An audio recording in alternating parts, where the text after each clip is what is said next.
Hi, creative friends. This is Soraya, and thank you so much for being here. So today I want to talk about how color is relative. Now, there are various elements in our paintings. There's lines and values, there's textures, there's color, and they all work together. So color isn't a standalone feature. It's in dialogue with all the other aspects.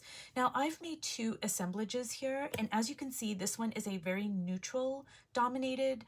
We're going to call them paintings. So this one is very neutrally dominated, and this one is hot, hot, and hotter. And I'm going to show you how color is relative, just really quickly. So over here, when I look at this painting, for example, I'm going to jump right in over here, and then I'm going to go here, and there's a lot of stuff going on. There's, beautiful lines and patterns and, this little bit of lace over here, and then I'm going to jump and I'm going to say, oh my goodness, I really love this pattern, and look at this pattern over here. I love that flower, and oh my goodness, there's text and blah, blah, blah. But I'm not really going to be drawn to any one piece because there's so much going on. But now I'm going to drop this piece over there, just one piece. I'm going to put it over there. And now it anchors the entire painting because now I'm going to go over here, and this is a dark yellow. And now instantly my eye is going to jump here. And then I'm going to be drawn to this yellow, and I might go over here and look at this because it's interesting, but then I'm going to come right back here, and then I'm going to go over here, and I might come here, but I'm going to come over here. And so this is going to keep my eye moving around. This is going to be a very dynamic painting composition color field. So can you see how with that one piece, it anchors the whole painting? Now what I'm going to do is I'm going to put this piece, which also has yellow, and it is interesting, it's a circle, but it doesn't have the same kind of weight. It just doesn't. I don't know why, but it just doesn't. And even if I move it around, it just doesn't have that same pull.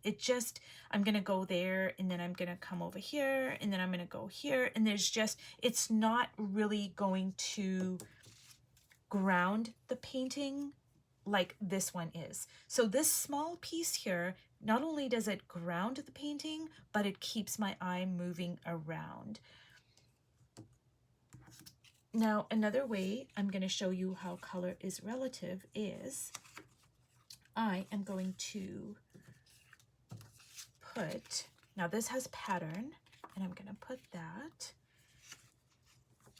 and we'll just put this small piece. I'll put that over there and put that over there. Do you see how that changes the entire feeling of the piece? And if I drop that in there, do you see how that changes the entire feeling of the piece as well?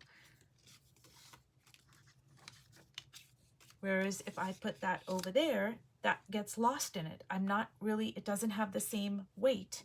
It doesn't have the same,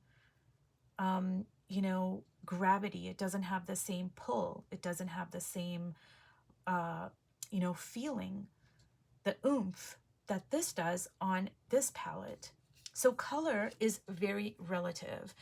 Now let's talk about lines. Color can give lines a sense of boldness and separation. So just say over here, these are different colors. This is white and this is black, but they're also different values. So this line is really sharp and bold. But imagine if these values were really close. So imagine if this was a white and this was an off-white. Well, that line is not going to be as bold as this one is. Now, another thing about lines, this is a bold line. So just say I put that over there. A bold line can create a sense of separation, or it can draw attention away from another color. So I'm going to give you an example here. So just say I put that over there, because that has lines as well. Okay, now these are competing with each other. these are, to me, this is not really a good fit here, because they're just too competitive. No matter how I move this, I could even put it on there, but that's just not feeling right. It's competing with each other. But just say I have that over there and I put that. Now this, to me, this color is going to support this line over here. It's going to be a supporting role because it's going to pick up on the orange. There's tiny orange dots over here. I'm going to bring this up closer here. And now I'm going to be interested in this, but I'm going to be drawn to this, and then this is going to play off of here, and then I'm going to come right back over here. So I hope you see how, you know, lines, when it's combined with color, they can either be supporting, they can provide tension with your eye moving back and forth between the line and the color, or they can play a supportive role. Now, another thing lines can do is they can be really soft and blended. So I'm going to show you this piece over here, and it can create a sense of harmony and flow. Do you see that? It's just different colors, and it's like a really soft kind of a line. And so now you have this, like, it's almost like watery. So now let's talk about texture and color. So these are pieces of a lined composition notebook, and I was working on it. It was an art journal, and I just turned it into collage.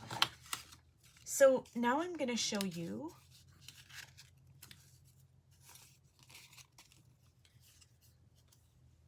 So this is very textured.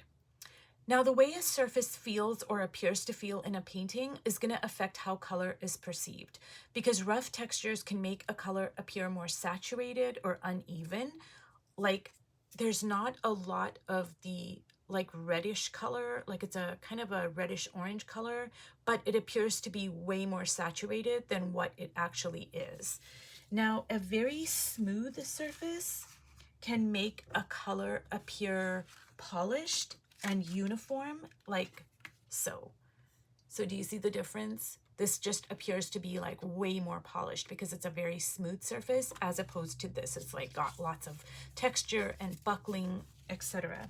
Now, another thing about texture is it can give a piece way more visual weight than what it actually has. And what I mean by that is, look at how small this piece of textured paper is. It's not even 50% of this. But when I put this down here and I put this down here, this is way more interesting.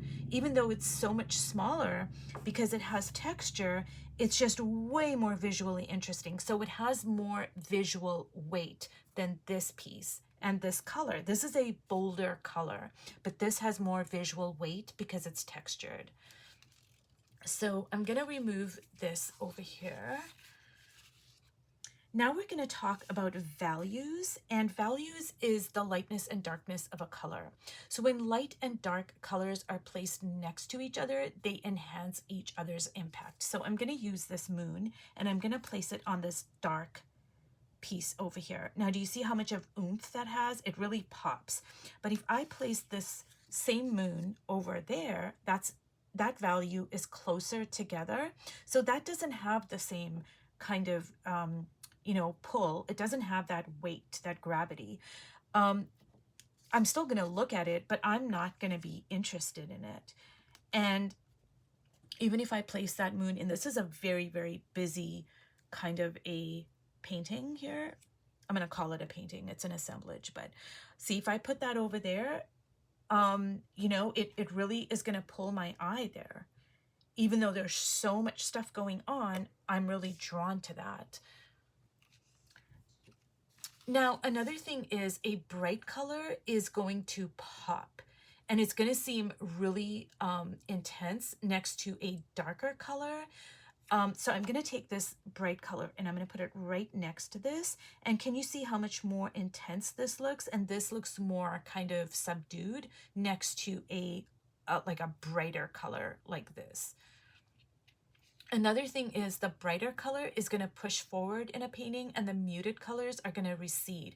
Now, this is really important if you just say you're painting a landscape and you want to, make hills in the background. Well, you're going to paint them a darker kind of a neutral color, whereas the things in the foreground are going to be more of an intense color because they're going to kind of like push forward in the painting. And so now you're playing with space in your painting. Another thing is composition is really going to affect how we experience color because the size and placement of the shapes, the directions of the lines, the spacing between the objects, they all influence how color feels to us. And I tend to think of a piece of art as a symphony, and all of the parts, they play a part in composing the whole piece. They're having conversations with each other. They're pushing and pulling. They're talking to each other. They're going back and forth. And that has really helped me when it comes to painting.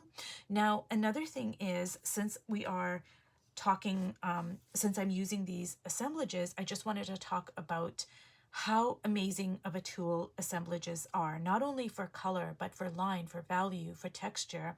Because when you're doing a painting, if you put a color down and you don't like it, you can't move it around. You can cover it up, but over here, you can just move things around. So it's so easy to work in this way. And what I did is I just used old children's books from my daughters that she didn't want anymore, and I picked pieces that I really loved. Either they were lines or text or textures or colors or whatever. So they're my visual language because I'm drawn to it. I'm attracted to it. So you can build up your visual language and you can like so easily move things around. So it's easy to use. It invites playfulness, curiosity.